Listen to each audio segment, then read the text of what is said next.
गाँव के विकास कराला, असो गीता जी के जितादा।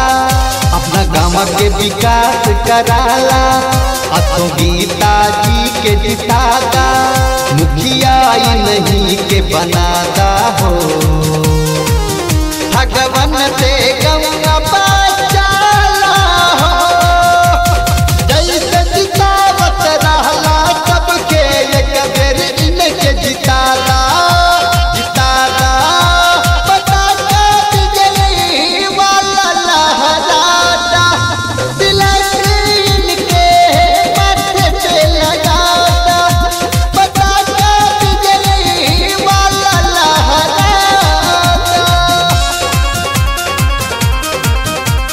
ये बाबू, ये भैया, ये दीदी, ये बहनी, अपना गीता जी के भुलैया जी वो नहीं के वोट दिया लोगन।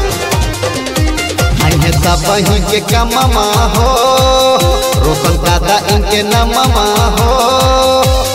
सब बही के कममा हो, रोशन दादा इनके नममा हो।